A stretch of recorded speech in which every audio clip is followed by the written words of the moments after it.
அஸ்ஸலாமு அலைக்கும் guys, welcome to let's try சமையல் யூடியூப் சேனல். வேக வச்ச முட்டையை யூஸ் பண்ணி ஒரு அருமையான சிம்பிள் அண்ட் டேஸ்டியாக சாண்ட்விச் எப்படி செய்கிறேன்னு பார்ப்போம். இந்த சாண்ட்விச் இஃப்தார், ஈவினிங் ஸ்நாக், அப்ளைடு பிரேக்ஃபாஸ்ட்டுக்கு கூட ஈஸியாக செஞ்சு கொள்ளையிலும். ஸோ மெயின் இன்க்ரீடியண்ட்டாக 2 வேக வச்ச முட்டை, 2 மீடியம் சைஸ் வெங்காயம், க்ரீன் சில்லி இதை நான் எடுத்துக்கொள்கிறேன். இப்போது வீடியோவில் காட்டுற மாதிரி நான் வேக வச்ச முட்டையோட யோக்கை தனியாக எடுத்து வச்சுக்கொள்கிறேன். அப்படி இல்லாட்டி உங்களுக்கு ஃபுல் முட்டையை துருவி எடுத்துக்கொள்ளவும் மேலும்.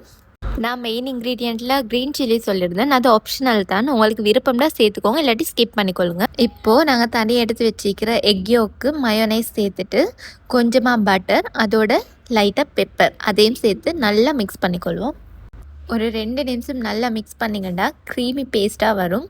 ஸோ வீடியோவில் காட்டுற மாதிரி க்ரீமி பேஸ்ட்டாக வந்ததுக்கு பிறகு அதை தனியாக எடுத்து வச்சுக்கொள்வோம். இப்போது மீதி ஆகிக்கிற எக் ஒயிட் எடுத்து நல்லா குட்டி குட்டியாக சாப் பண்ணிவிட்டு அதை ஒரு பவுலில் மாற்றிட்டு ஆல்ரெடி நாங்கள் வெட்டி வச்சுருந்த அனியன், க்ரீன் சில்லி, அதோட தேவையான அளவு உப்பு, காரத்துக்கு ஏற்ற மாதிரி சில்லி ஃப்ளேக்ஸ் உங்களுக்கு விருப்பம்னா சேர்த்துக்கோங்க, அதுவும் ஆப்ஷனல் தான். இதெல்லாம் சேர்த்து நல்லா மிக்ஸ் பண்ணிவிட்டு எங்களோட யோக் பேஸ்ட்டையும் போட்டு நல்லா மிக்ஸ் பண்ணி எடுத்துக்கொள்வோம். உங்களுக்கு விருப்பம்னா நீங்கள் இன்னும் கொஞ்சம் மயோ சேருங்க. நான் கொஞ்சம் க்ரீமியாக இருக்கணுமென்றதுக்காக லைட்டாக மயோ சேர்த்துட்டு திரும்பவும் மிக்ஸ் பண்ணி ஒரு 10 மினிட்ஸ் மூடி வச்சுக்கொள்கிறேன். இப்போ நாங்கள் எங்களை பிரெட் ஸ்லைசஸ் ரெடி பண்ணிக்கொள்வோம். ஸோ அதுக்காக நான் ஒரு பிரெட் ஸ்லைஸ் எடுத்து அதில் 4 எட்ஜஸையும் வெட்டிட்டு நான் வீடியோவில் காட்டுற அந்த ஷேப்க்கு எடுத்துக்கொள்கிறேன். இப்போது நாங்கள் பிரெட் ஸ்லைஸுக்கு பட்டர் ஆட் பண்ணிக்கொள்வோம். பட்டரை நீங்கள் ஈவனாக ஸ்ப்ரெட் பண்ணிக்கோங்க.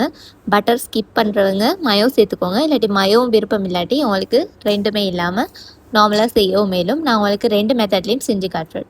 ஸோ இது தான் ஃபைனல் ஸ்டேஜ். நாங்கள் ஆல்ரெடி செஞ்சு வச்சுக்கிற ஃபீலிங்கை தேவையான அளவு எடுத்து ப்ரெட்டில் ஈவனாக அதையும் ஸ்ப்ரெட் பண்ணிவிட்டு அதுக்கு மேலே இன்னொரு பிரெட் ஸ்லைஸ் வச்சுட்டு உங்களுக்கு விருப்பமான ஷேப்பில் கட் பண்ணிவிட்டு எடுத்துக்கோங்க.